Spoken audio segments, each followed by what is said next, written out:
안녕하세요.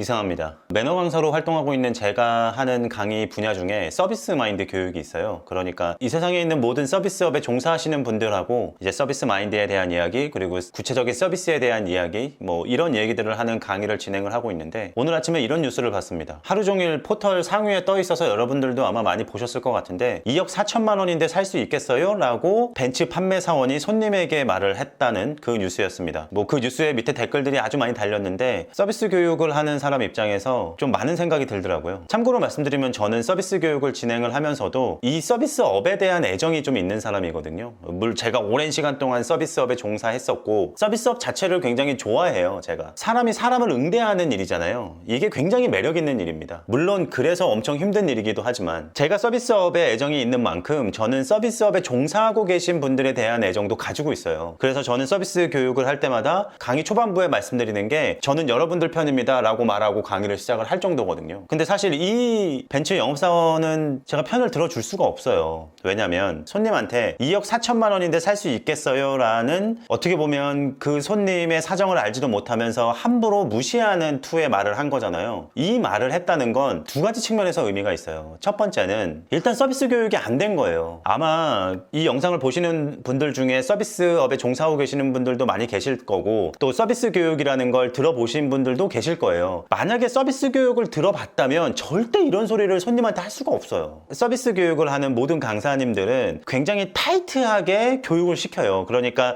일상에서 잘 사용하지 않는 표현들, 잘 사용하지 않는 제스처나 목소리 톤, 이런 것들을 훈련을 시키거든요. 왜냐면 그렇게 빡빡하게 훈련을 시켜야 실제 서비스 현장에서 어느 정도 좋은 서비스가 나오기 때문에 그렇거든요. 그러니까 당연히 서비스 교육에서는 이런 투의 말을 조심해라, 절대 하지 마라, 이런 교육을 시키고, 이 영업사원은 당연히 그런 서비스 교육을 받지 않았을 거라는 추측을 할 수밖에 없는 거죠. 이건 굉장히 나쁜 서비스예요. 단순히 말 한마디인데 그거 가지고 서비스의 질을 판단하는 건 좀 무리가 있지 않냐 라고 물어보실 수도 있지만, 사실 서비스라는 건 기본적으로 사람이 하는 거고 사람이 받는 거기 때문에 말 한마디, 작은 사소한 거 하나에 기분이 상하고 반대로 기분이 좋아지기도 해요. 그러니까 당연히 이거는 실패한 서비스라고 봐야 돼요. 말 한마디지만.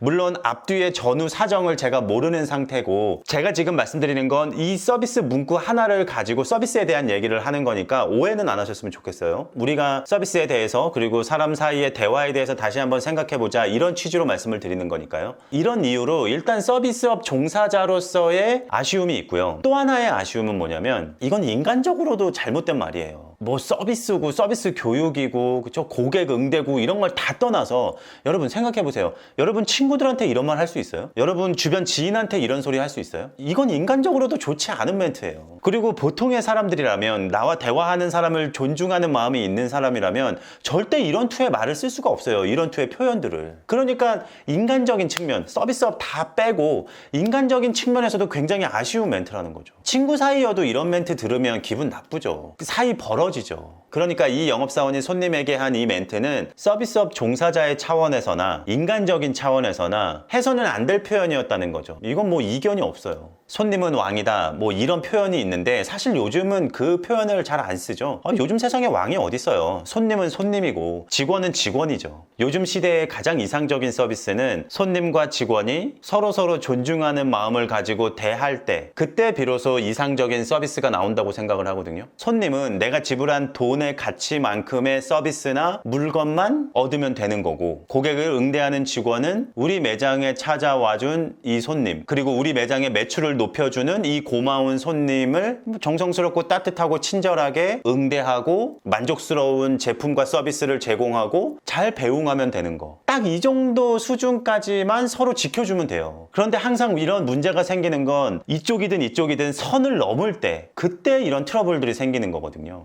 이 선을 지키는 게 아름다운 서비스의 완성이라는 걸 꼭 말씀을 드리고 싶습니다. 그리고 이 영업사원의 이 멘트를 보고 어떤 사람들은 이렇게 생각할 수도 있을 것 같아요. 야, 그거 판매 전략 아니야? 고객의 속을 살살 긁어가지고 고객의 경쟁심을 부추겨가지고 판매율을 높이는 그 전략 아니야? 라고 생각하는 분들이 계실 수도 있는데, 혹시라도 그 전략을 사용하고 계신 분들이거나 그 전략을 한번 사용해볼까 라고 생각하시는 분들이 계시다면 하지 마세요. 예, 하지 마세요. 리스크가 너무 큽니다. 그리고 그건 서로가 스트레스가 되는 전략이기 때문에 개인적으로는 그런 적대적인 표현으로 판매량을 늘리려는 전략은 추천하지 않는다는 점. 물론 이 세상 어딘가에는 그 전략으로 잘 먹고 잘 사는 분이 계실 수도 있지만 함부로 쓰기에는 리스크가 너무 큰 전략이라는 걸 꼭 말씀을 드립니다. 그냥 좋게 좋게 서비스 하시는 게 최고라고 말씀을 드리고 싶고, 여러분들도 일상에서 사람을 대할 때 말 한마디가 그 사람을 기분 나쁘게도 할 수 있고 기분 좋게도 만들 수 있다는 거 기억해 주셨으면 좋겠습니다. 일단 이 경우에는 빨리 교육이 필요한 것 같아요. 그리고 마인드 세팅도 좀 다시 해야 될 것 같고, 여러모로 발전할 수 있는 계기로 만들기를 바랍니다. 서비스 강의하는 입장에서. 네, 지금까지 이상화였습니다. 감사합니다.